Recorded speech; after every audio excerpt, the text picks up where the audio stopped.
Alright, well, that's over with. Okay. You have to excuse me. Throat's feeling a little sore today, so I might get the. I might have to clear it a couple of times. You'll have to excuse me for that. But a little bit was yelling last night and being upset about getting some predictions wrong. I'll tell you what, I only got 4 wrong, though, last night, which is the best I've done in recent memory, for sure, yeah. So I missed Big Hero 6. I think that was the big upset of the night, was Big Hero 6 over Dragon. I also missed film editing for Whiplash, which literally I was having second thoughts about during the broadcast. And like literally right when the presenter, I forget who it is now, right when they stepped on stage, I turned to the person next to me, I said, it's gonna be Whiplash, I know it. And there it was. I also missed Birdman for screenplay, which I thought after WGA, I thought it was over. I thought Grand Budapest had that one down lock and key, but I guess not. And what was the original score? I thought Theory of Everything would take it, but it makes sense. Grand Budapest Hotel and Alexander Desplat taking that one. All right. I have a few notes here. I'm kind of more organized today. I'm trying to make this. I'm going to make this short too, like the other video here. Okay, so the first thing, there's about 13 things here. Some of these are the awards themselves, and some of them are about the broadcast, about the presenters, and so on. Okay, the first thing was Inarritu picks up 3 Oscars, and Wes Anderson and Richard Linklater have 0 for the night. Kind of a little shocking that they don't split it up just a little bit, you know. I would have thought for sure that Wes Anderson would have the screenplay, and that's his way, you know. We mentioned this a couple of shows, well, I shouldn't say shows, a couple of videos ago, that I said that's the way they could split it. If they give Linklater Best Picture, he's a producer on the film, he gets an Oscar. They give Inarritu Director, that's their way of awarding him. And then they'll give Wes Anderson screenplay. So everybody goes home happy. But nope, they completely shut out Wes Anderson individually. His film got 4 Oscars. And Linklater, they shut out him individually. His supporting actress, Patricia Arquette, deservedly picked up her Oscar, though. Okay. So that was just an interesting thing. I feel worse, I think, about Linklater. But then again, there wasn't really any rightful place to award him from what my predictions were saying, so I don't know. I think for me personally, I think just the 12-year commitment, he might be my personal choice for the best direction of the year. Whiplash, Damien Chazelle is also one that I would, those two, Inarritu for sure. Believe it or not, Bennett Miller I would put in there. I know he was kind of the lone nominee that everybody's just standing around like, why the hell is he there? And who would be the 5th spot? Probably, oh boy, Wes Anderson maybe. I would either Anderson or potentially who would be next? Probably not Morton Tilden. No. I mean, good direction, solid, but not really spectacular.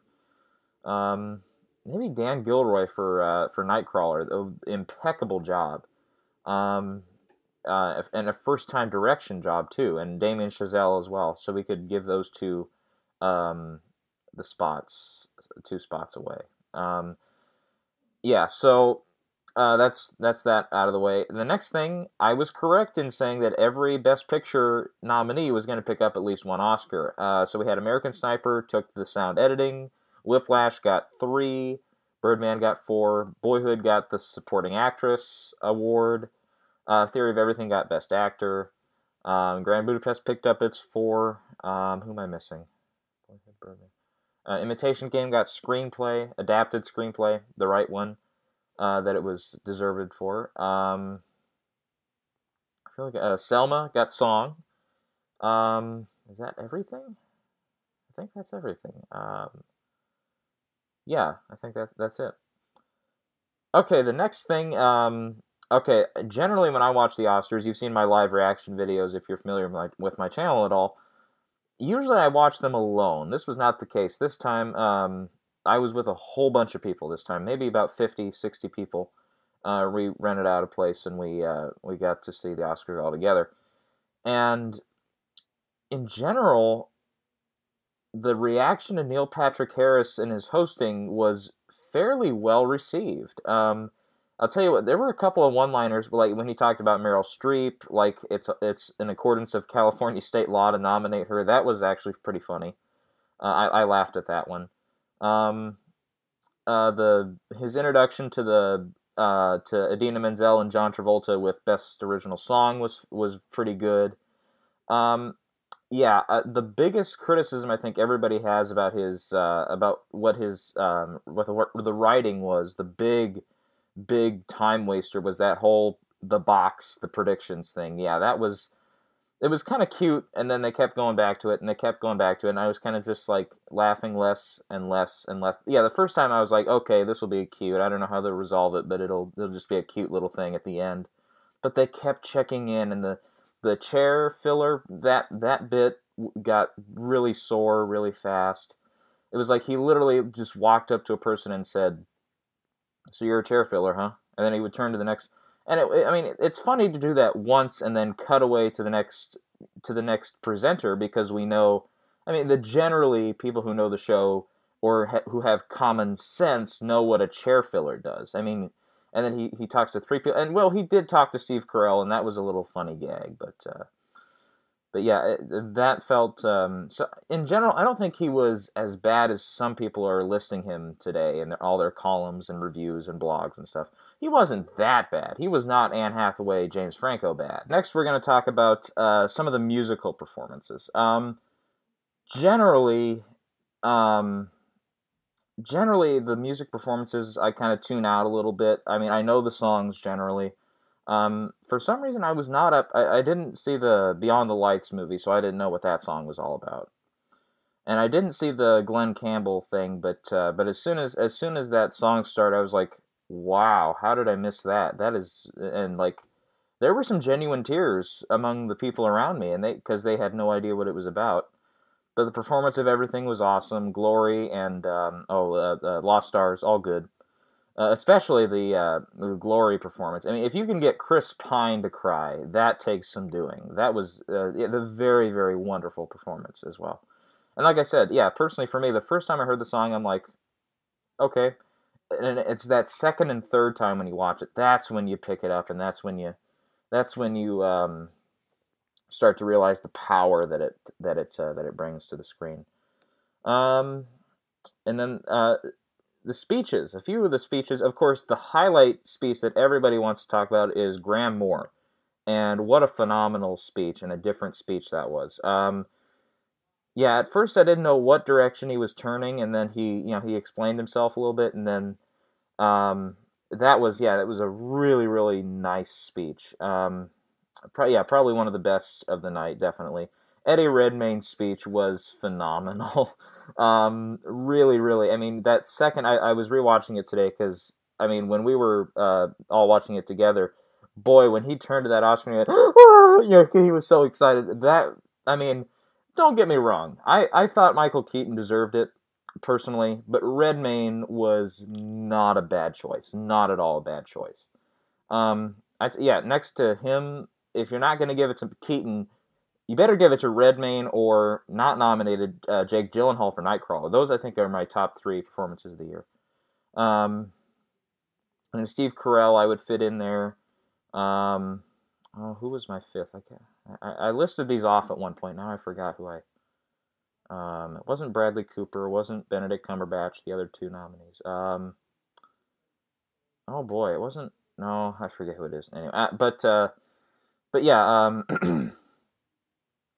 oh, Ray Fiennes. Yeah, he wasn't nominated either.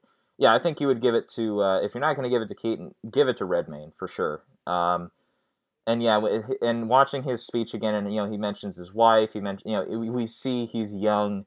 He's probably going to get another one of these sometime. But I think the good thing about this with Michael Keaton is, and we'll talk about Michael Keaton in a little bit, because there was kind of an interesting little thing that almost happened for Birdman. We'll get to that in a little bit. But the thing about Keaton is now he's getting, after Birdman, he is getting job offers up the ante. Sorry, I didn't want to say ass, but I'll say ass. He's getting job offers up the ass. I mean, he's getting every last job offer you can think of for anything that's in his age bracket in Hollywood of a script that's running around that's quality script. He's getting it. His agents are handling it right now. Like the McDonald's expansion movie, I forget what it's called now. I heard about it a month or two ago. He's supposed to be lined up for that. He's got one that he actually just finished filming, I believe, a couple of months ago.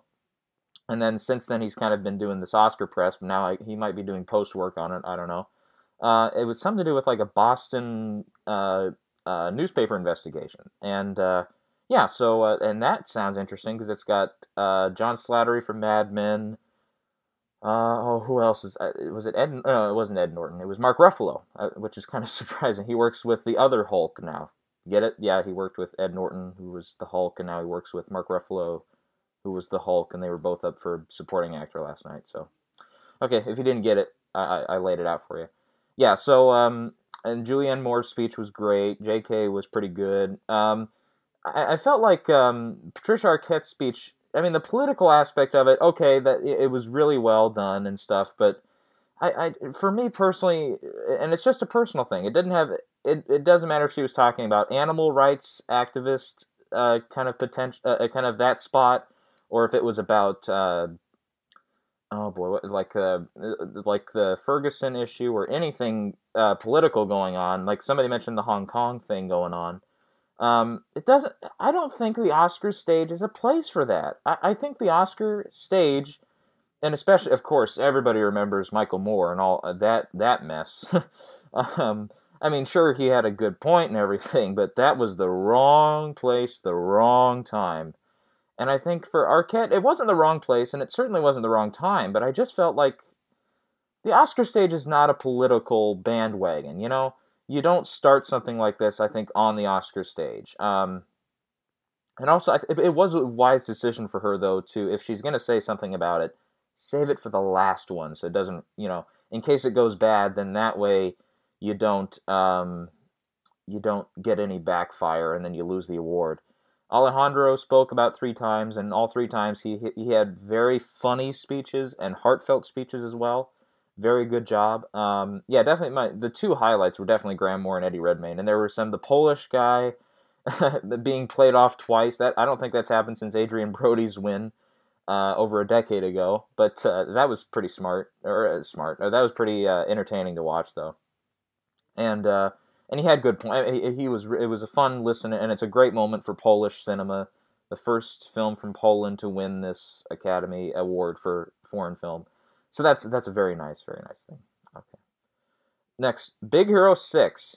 Damn it! I've said many times through blogs, and maybe I mentioned it in the video yesterday. I said we can't underestimate Disney. We absolutely cannot underestimate Disney, and I underestimated Disney. I did it the year of Brave, and I said it was going to be Frankenweenie, which I don't know why I picked Frankenweenie.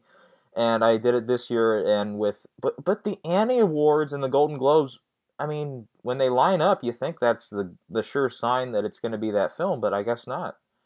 Maybe it was the sequel factor. I mean, we've only seen Toy Story 3, and I think that's it. That's the only one to win Best Animated Feature as a sequel. And that was, of course, I mean, the first How to Train Your Dragon, I was a little underwhelmed by, and I'm the only one who thinks that. But, yeah, Toy Story 3 was going to win no matter what that year. But I guess the Big Hero 6, I saw the film, and I haven't seen Dragon 2 yet, but Big Hero 6 was a film that I was like, it's good. You know, it's not great. You know, it's predictable. Its story is very mundane in this superhero genre. Well, maybe it's just because I see lots of superhero movies anymore, but tons and tons of them I see every year now that come out. Almost every one I think I've seen that's come out in the last 5 or 6 years. But yeah, the Big Hero 6, that was the biggest surprise I think of the night. And it was unprecedented too, because it didn't win the Annie, it didn't win BAFTA, it didn't win Golden Globe. There was no real precursors that said Big Hero 6 is going to win, so I guess that was just the Disney vote. And also, a thing maybe that helped it was Feast won, and Feast is attached to Big Hero 6. So maybe some Academy voters felt obligated to say, well, if we voted for Feast, I guess we should vote for the movie that showed it. And that's the reason we voted for it. I guess that's the case. I don't know. I don't know. Okay, another big surprise for me was the performance by Grand Budapest Hotel. And that was that it didn't win screenplay, and instead it won score, which led to a 4 and 4. 4 for Birdman, which was cinematography, directing, screenplay, picture. And then you had the 4 for Grand Budapest, which was score, makeup, production design, costume design. And yeah, so it was kind of like that year of what was it? No, I was gonna say, never mind. I was thinking of it was like in the last 2 years there was like a tie, but it was 3 years ago. It was the tie between Hugo and The Artist. Each won five. And boy, I can't remember every last one, so I can't list those off. But generally, it was the same. Hugo, excuse me. Hugo won like all sorts of the tech, like cinematography, I believe, visual effects, a lot of those, and then The Artist won like picture, director, actor. I think it won editing and no, it didn't win editing. It won costume though, and it won. Oh, what was the other one? It wasn't production. It was whatever it was. They each won five. So anyway, so yeah, so the kind of thing there. The next one, I was a pleasant surprise was that Whiplash went 3 for 5, and tiny movie, smallest budget of the 8 nominees. Boyhood had a slightly, I think it was less than $1 million difference between the budget of Boyhood and Whiplash, so it kind of puts them like right here as far as how the budgets went. And it won 3 for 5. It won the sound mixing, it won JK, and it won that editing award. Which, yeah, I was literally, as I said earlier, the presenter walks up, I'm like, damn it, it's Whiplash. I know I picked the wrong one now. And, yeah. A great moment was the Julie Andrews thing. I'll tell you what, when Lady Gaga, when they said, and here to sing, a tribute to Sound of Music is Lady Gaga, I was like, oh boy, here we go. And then she came out, she was wearing something respectable, and she performed. And I didn't know, like there were 3 or 4 people that were talking afterwards, and they said, well, she is actually classically in the music world, classically trained. I was like, oh, I didn't know that. Yeah, her pop stuff, I don't listen to it, I don't care about it. But her performance, I was like, okay, much better than I thought it would be. I mean, I didn't think it. Lots of people say that was the highlight of the singing and stuff.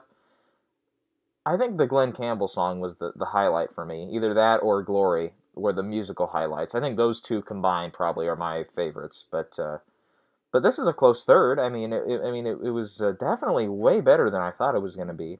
And when Julie Andrews popped out there at the end and came on stage, that was wonderful, absolutely wonderful, and it made me want to see the film again. It made me, the 50th anniversary is this year, and surprisingly enough, Julie Andrews, I believe, turns 80 this year. So it's a pretty special anniversary, and I think there's actually, I've heard through the grapevine, I don't know how official this is, but there are potentially some theaters are going to try to re-release it in theaters, Sound of Music, that is. In the coming months, and really that would be a wonderful, wonderful thing. I've seen just this past year they had the MGM series ran Gone with the Wind and Wizard of Oz for their 75th anniversaries this last fall, and I'll tell you what, those were two powerful, almost tear-jerking movie experiences for me. I've never seen either of them on the big screen, and that was just a wow. I mean, floored by, I mean, for me, I didn't grow up on Gone with the Wind. I'd always seen parts of it. I'd never seen the whole thing all put together. And when I saw it all put together, I was like, this is a 4-hour movie, but I never yawned once. I was never bored once. The performances keep it alive. The script is great. Everything looks gorgeous. The sets are great. The cinematography is just downright mind mind boggling how boggling I should say mind boggling how good the cinematography in that film, and it was 39. Jesus, just powerful stuff. And then I'd grown up on Wizard of Oz, so that one, to see it on the big screen, to see the full effect of it instead of the squished down, 24-inch or however big the TVs are anymore. Now they're 48, but I haven't seen it on a 48-inch screen, I don't think. Not the way to see it. I think the way to see it's on the huge, 100, whatever the traditional size is. Um, those were two experiences that you don't forget. Yeah. Okay, let's get to this thing. So, Birdman, which awards did it win? I'll name off again. Cinematography, screenplay, original screenplay, director, picture were the four that it won. Now, one of my favorite films that I found recently, or I shouldn't say recently, it was like 2 or 3 years ago, was American Beauty. I'd never seen it up to this point. And 2 or 3 years ago, I saw it for the first time, and I saw which movies or which Oscars it won that year, and I was so excited to see not just Kevin Spacey, not just the director, but picture and screenplay and cinematography, the five it deserved. Now, if Keaton had picked up Best Actor, Birdman would have been this year's American Beauty with the same exact awards, except the only thing, of course, was the screenplay for American Beauty was written by one guy. This was written by four guys, so just a little difference there. But otherwise, yeah, that was. I mean, it's too bad. I feel bad for Michael Keaton, and I think but I think if that McDonald's movie, the Founding, it's kind of like, from what I've heard, it's kind of like the Social Network style with, and with Michael Keaton. I mean, wow, that could be something special. It might not tick, the right boxes for the Academy to make it like this year, like this year he was the front runner for a while. And I think part of it was not because Birdman was a front runner, but instead because we're looking at Michael Keaton basically almost playing himself. I mean, he was Batman, he was Birdman in the movie, and so on. And all the similarities, everything, it's almost like, it's scary how Inarritu says, nope, I didn't think Michael Keaton would do this, and I didn't write it for him, and yet it's so spooky how it, like, lines up like that. But I think, I would say Keaton is going to win his Oscar before Redmayne comes back and wins his second. Because and Keaton's going to get lots of job offers now. This is kind of like he's had his gold age. This is his silver age for his career, and it's a wonder. I'm so glad he's back. And once again, I mentioned it once a long time ago. If you haven't seen Clean and Sober, it's I believe it's 88 or 89, one of those two. And it was his first real performance. His first, it had drama, it had comedy, it had romance, it had emotion, it had blow-ups, it had explosive dialogue and explosive yelling and stuff. And Morgan Freeman's in it. Good cast. Really, really, really powerful film. And that's one I think. I mean, if he had been nominated that year, 89, he would have gone up against the powerful performances from Tom Cruise in Born on the 4th of July, Daniel Day-Lewis in My Left Foot, which is similar to Eddie Redmayne in Theory of Everything. Who else was that year? Robin Williams for Dead Poets Society. Kenneth Branagh for Henry V. Four, just first-class performances. I don't know if he would have, I mean, I don't think he would have won, but just to see him nominated there, that would have been excellent. But, oh well, past is the past. What can you do? Okay, the next heading I have here is John Travolta and Adele Dazeem. Boy, the biggest laugh for me of the night was that the whole thing of John Travolta and Idina Menzel, and she said, okay, let me see if I remember it right. Oh boy, I'll have to watch it again, but it was like, Neil Patrick Harris introduced, he's like, here's Idina Menzel, and she comes on and she's like, allow me to introduce you to my good friend Gang, or what was it? It was like Gang Galida, or it was like Gigi, and it was just, John Travolta. And he comes out, he's like, I deserve that. And that was just hysterical. And he's like, how about we present the nominees? And then And then she's like, "Well, maybe I should do it." That was great. Weird how he just kept a little creepy there, but I didn't notice it the first time. But in watching it again this morning, I've just been like, "Oh, Travolta, you don't want charges." Yeah, that was just a little, could have been. All right. Okay, so I want to save a little bit of time here at the end just to say, okay, what can we do? Okay, first of all, some of these are going to be about how do we improve the Oscars as a telecast, and also any big things that we've learned or records broken, stuff like that about this year just in general in this in the Academy Awards race. The first thing is trust the Triple Crown. What I call the Triple Crown is the PGA, CAG, and the DGA award. So that's Producers Guild, Screen Actors Guild, or SAG, and the I said Producers Guild, Directors Guild awards. All three of those have lined up before. Okay, since the SAG Ensemble Award has come in, since in '95, the first year it was in. Since then, I believe, okay, I had the number at one time, but now I forget what it is. I think it was like 7 or 8 times now that they've lined up, and or 9 now, maybe. I'll have to double check the math on that, but it's been probably close to 10 times that they've lined up, and with the exception of once, just one time, Apollo 13, if you win all three of those, you win the Oscar for Best Picture. And so everybody who was voting for Boyhood last night or thinking Boyhood was going to win, try again. The Triple Crown, SAG, PGA, DGA. Trust those three. So if we come across this situation again in a few years, we'll know, unless we have a huge reason to go for a film that doesn't have those three, then trust the Triple Crown. The screenplay and Best Picture lineup. Okay, Midnight in Paris was a fluke, I'm starting to think, because Hurt Locker won the screenplay and picture. Slumdog Millionaire did the same. No Country for Old Men. The Departed. Crash. You have to go back. Million Dollar Baby was the last movie besides The Artist in the last 10 years not to win both its screenplay prize and and Best Picture. So Argo did it, 12 Years a Slave did it, and now Birdman has done it.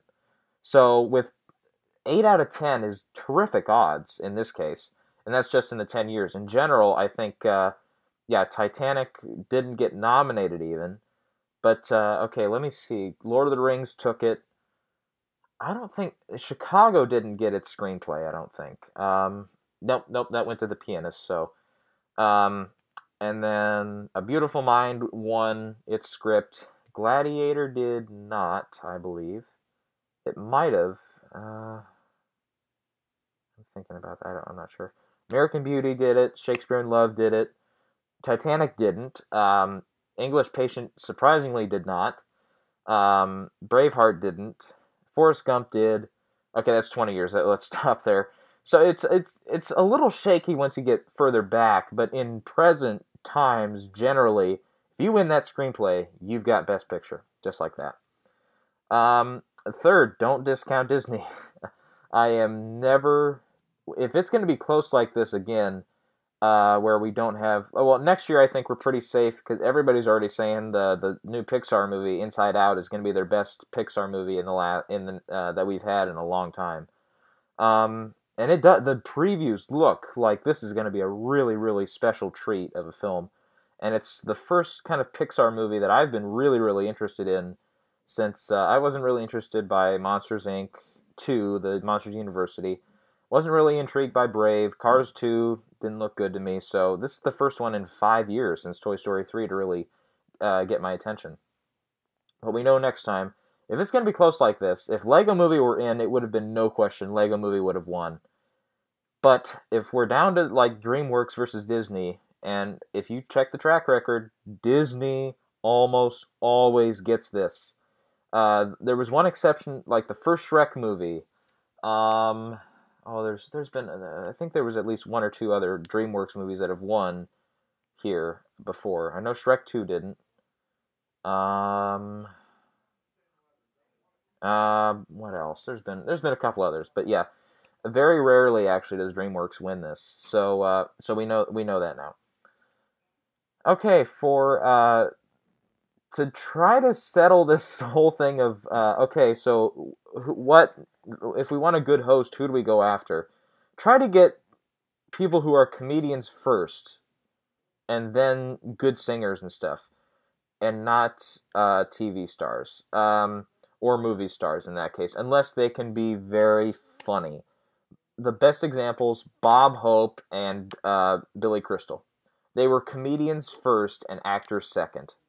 I mean, if you question that, look up Billy Crystal, the work he did with Whoopi Goldberg and Robin Williams. What do you call it? The uh, promo stuff that he did for like oh geez, I can't even remember the organization now. I think it was World Hunger. I think it was he did that work in the '90s and I think some 2000s as well. He was a comedian first and an actor second, and director and everything else he's done. And then also Bob Hope. He entertained people during World War II and everything. He went overseas and did shows and stuff. He was a comedian first and an actor second. Um, and like Ellen DeGeneres, even last year, she started up in stand up, and then she got she's done film roles, television roles, etc. etc. Seth MacFarlane, he's pretty cemented in comedy. And I wouldn't say he was as good as Ellen, but he's definitely better than Neil Patrick Harris. At least he was a little edgier too. I mean, Neil Patrick Harris had a couple of jokes here and there that kind of felt edgy. They didn't have that edgy effect, though, um, that usually comes with it. All right, next thing. This is especially for Whiplash, and why I'm like, slapping myself over this. Passion votes usually go through. It didn't go through for Best Adapted Screenplay. It certainly didn't go through for Best Picture. We knew Best Picture wasn't going to happen for Whiplash. Adapted Screenplay was a huge possibility. But I should have gotten that film editing prediction right. I should have. I absolutely should have. I knew sound mixing. I was pretty certain about that. We knew J.K. had that thing since September. We knew it. Boy, yeah, we should know that if there's a movie like that that's doesn't have the energy or the vote capacity to get a Best Picture win, it's probably going to take as many as it can. So, and I've heard from very, very, very many sources. Yeah, this movie had a lot of votes in not just Best Picture, but in a lot of other categories. From different reports, I've heard ballots, snuck out and leaked online and stuff. So, okay. Um, the next one is for original score, how I missed that, and that is that the overdue nominees, if their film is like a sweeping film, in other words, like it picks up a few Oscars like Grand Budapest, or for example, if say somebody else had written the score for Gravity last year and they were overdue, Gravity would have won even easier last year. If they're overdue and their film is kind of sweeping stuff, expect them to pick it up. Expect them to pick it up. I think that's what really gave Alexander Desplat. I didn't give the Academy enough credit. I wrote in my blog, I said, as I've heard it, and I learned this just this year, but on the actual ballot, they list for best score, they don't list the composer's names besides the name of the film. They just put the film title. And when I learned that, I was like, oh, well, they'll see the score, they'll see the name Theory of Everything, and they'll be like, well, we're voting Grand Budapest here, here, here, here, here. We're voting, what else was up for it? Like Interstellar. Well, we have a big vote here, and that was visual effects. What else was there? Imitation Game. Well, we have a big one up here for adapted screenplay. Theory of Everything, we only have that one down for one other one too, but we like that one better than a few others, so give that one this one. That's what I was thinking was going to happen. Nope. They're a little bit smarter than that. The big story that I've seen everywhere, like lots of people who know their Oscar history have been reporting on this morning and stuff, and that is Birdman broke a record. and this is a huge record. The last time that a film won Best Picture without getting at least a nomination in Best Film Editing was Ordinary People in 1980. Well, Birdman last night won Best Picture, and it did not get a nomination for film editing. So it's the first time in 34 years that has happened. It was less, the record stood for many fewer years. Like Annie Hall didn't get it, so that was only 3 years in between. What else? I heard it was I was listening to a podcast and they were listing off all the things this morning, and I was like, okay, like Tom Jones was another one from the early '60s. There were a couple of, like, when you get back to the 30s, 40s, 50s, yeah, that's when you kind of see that more popping up. I think the Academy is going to be very much, they're going to be aware of this now, and I think you don't have to win editing to win Best Picture. We've known that for a while now, as long as you're just nominated. Like, The Artist didn't win, but that won Best Picture. It was nominated for editing. Yeah, when I said it didn't win, I mean it didn't win film editing. Last year, 12 Years a Slave was nominated but did not win film editing. Of course, it went on to win Best Picture. King's Speech. King's Speech did not win film editing, but it did go on to win Best Picture. Slumdog won, yeah. I'm pretty sure, I know No Country for Old Men lost to Bourne Ultimatum, yeah.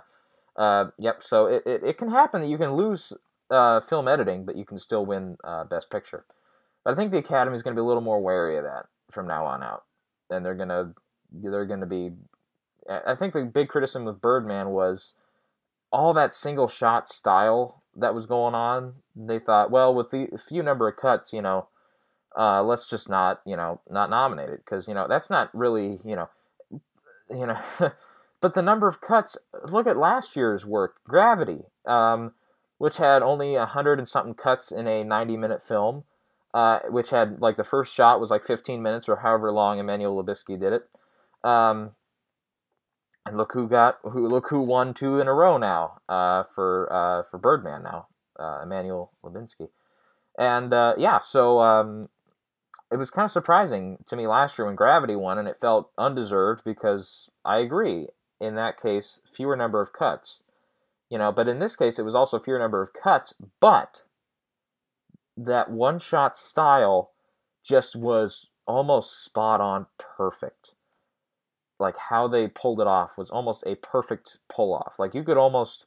Like, there were some parts where I've seen the film two times now. I can't see this. It's seamless. There's a couple of times where I can't tell where the cut is. And I've seen it twice. I'll be seeing it a third time probably sometime this week just to see it now and say, I accept it. It's a Best Picture winner, and look at it from a different angle now. Not to say it's going to, move up in my top 10 list or anything, but, it's pretty locked in where it's at. But just to see it now from a different angle, because I kind of like to do that. Like, I rewatched 12 Years a Slave again after it won Best Picture, and I was like, okay, yeah.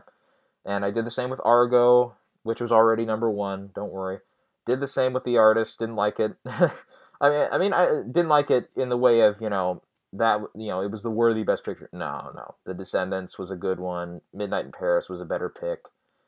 Even, what was if Dragon Tattoo had been nominated, that would have been a better pick. There were a couple others, but let's stop there. Yeah. And this year I think there were a couple other that I won't reveal. I haven't revealed my top 10 list yet, so I'm not gonna spoil that yet. So, but there's a couple other films at least that I think maybe I would have given it Best Picture instead. Okay, let's see. The last major thing was, and this is the big lesson we've learned here, that the early leads can end and something else can take over. Boyhood, if you go back to the early prognosticators in this whole race of the Oscars, most of them start around August, when, like, Venice Film Festival was a good starting time this year. That was where Birdman premiered. Surprisingly enough, they started it right where the Best Picture winner was first released. I don't know. It was ESP or something. They knew it. But from that moment until the beginning of February or so, until the night of PGA, Boyhood had a substantial lead. Unbroken was considered an upset at one time to possibly break through and win instead. Birdman was in that position. Selma got to that position, but they never overtook Boyhood. They always came close to, like, Selma was one, Foxcatcher very early on was one, Imitation Game came close, Grand Budapest Hotel came close. All these films came close to overtaking it. They never did until the PGA Awards, the Producers Guild, toward the beginning of February. I can't remember if that was the last week of January or the first couple weeks of February, but it was not too long ago, was PGA, and that was when we saw the turn start, and the next day was the SAG Awards, and then we saw, okay, well, and I was saying, I was like, I think Boyhood's still ahead, but we need to see who wins the Directors Guild, and if it's Iñárritu for Birdman, we know where it's going, and that's what happened. So, yeah, that's the big thing, is the people who stuck out with Boyhood in the end. Mainly another reason was, okay, well, Boyhood had Critics' Choice, Golden Globes, and the BAFTA Award for Best Film and Best Director, both of those big categories every time in those 3 award ceremonies. And Birdman never won. It didn't win the Comedy Award even for Globes. That went to Grand Budapest.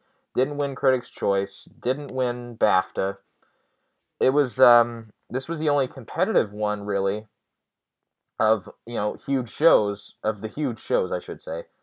The 4 big precursors, which are Globes, Critics' Choice, SAG, and BAFTA. I'm just gonna stuck there. But true, Birdman did win the SAG Ensemble, but of the 4, that's kind of the less prestigious one. Yeah, so, yeah, early leads can change. Boyhood was, I thought, very safe for a very long time. Nope, it can change. It can change. And the last thing we learned was Chris Pine can cry. Okay, so that was the last thing. Just a fun one to put in there. I don't know why I put that in, actually. That was just a fun way to end it. Okay, screw you if you didn't think I was funny. Haha. Okay, yeah, let's, we'll cut it off there. What do I have to do next? Well, now that this is over, I spend about 5 or 6 months trying to predict all these things. I'm with the Gold Derby people, just as a user, I'm not one of their official people. I don't represent them or anything. I'm just a user, and I guess what happens. And I didn't take any risks this year. I followed suit right where everything made sense. I didn't take any risks, so it paid off a little bit more handsomely than last year. I got one more right this year than last year, and considering last year was supposed to be one of the easiest years in recent memory, and this year was a tougher one, I guess that's worth something. I came out right with 20 of the 24, so yay for me. Yeah, I did with the 12. With the 11 other people, I should say, there were 12 of us all together. One other person got 13 right out of 24. That was a good number to have is 13. If you can get at least 10, and you're just a very casual viewer, you're doing good. If you get like 13 and you're a pretty casual viewer, that's a pretty outstanding number. Then if you're somebody like me who follows this, if you get at least, if you get 19, you're in pretty good shape. If you get like 22 or 23, then you are professional, definitely. But yeah, I should have been I for sure would have never guessed Big Hero 6. Never would have guessed Birdman. So the best, I think, if I had taken those risks, maybe I would have gotten 22, but I probably would have changed my mind and wimped out at the last second and went back to what I had. So yeah. That kind of wraps up this whole award season, and I wanted to treat this in a different way. So I had like initial reactions, who I thought was ahead in January, whatever that day was, and then a couple weeks ago, and then the final predictions, and now the after. And we're approaching 45 minutes, so I think that's a good stopping point. They sign off, and thank you, Oscars, for being for having a little bit of a thrill ride this year. Very entertaining. Very entertaining.